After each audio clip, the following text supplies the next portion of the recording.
कधीच नाही चुकणार तुमचे फेवरेट टीव्ही शोज झी5 सोबत, तेही एकदम फ्री। काय झालं लालिताई? अहो, श्रीनू पहिला आला त्याचा तुम्हाला आनंद नाही झाला? अहो, त्याने आतापर्यंत केवढी मेहनत केली आहे, एवढ्या सगळ्या अडचणी आल्या तरी सुद्धा तो डगमगला नाही।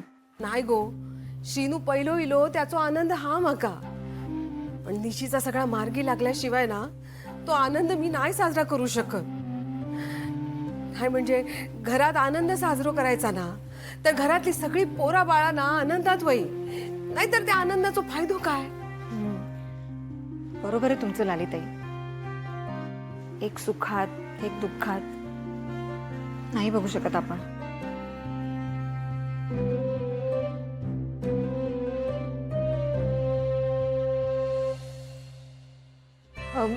उमाताई, काय म्हणाले डॉक्टर?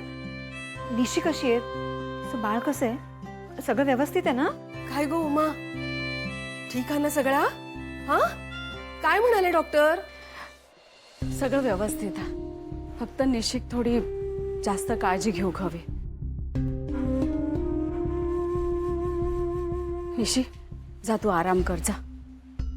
चल निशी, मी येते तुझ्यासोबत। आई, तू सरांना सांग परत मुंबईला जायला। ते जर इथे मला न्यायला आले ना तर मी नाही जाणार त्यांच्या बरोबर, मला नाही बोलायचं त्यांच्याशी। तू त्यांना परत मुंबईला जायला सांग।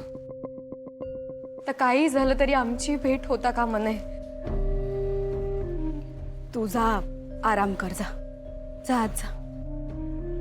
मी येते सोबत।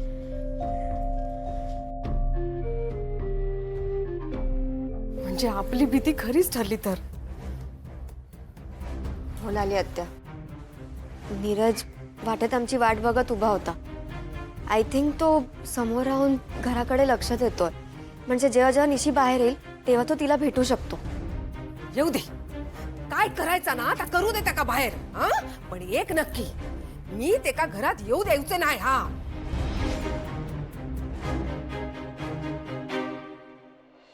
हे घे पाणी पी, घे।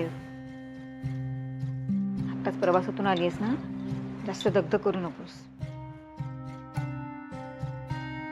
आई, मी काय सांगितलं ते लक्षात आहे ना तुझ्या?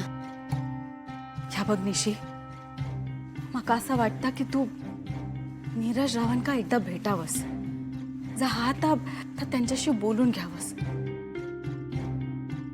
कारण किती झाला तरी त्यांचा तुझ्यावर हक्क हा। नाही आई, तर तुला माझं ऐकावंच लागेल। काही झालं तरी मी नीरज सरांना नाही भेटू शकत। आई, एकदा का त्यांना कळलं ना मी प्रेग्नेंट आहे, ते मला घरी घेऊन जाण्याचा हट्ट करतील ग। आणि मग तिथे गेल्यानंतर सतत बाळाचा विचार, भीती ह्याच ओझ्याखाली जगत राहणार आहे मी। निशी, अगो आत्ताच तुझो अपघात होता होता राहिलो, नीरज रावांनी तुका वाचवल्याने म्हणून, नाहीतर आज आपल्यावर काय परिस्थिती इली असती। झी5 ॲप डाउनलोड करा आणि पहा सर्व एपिसोड्स एकदम फ्री।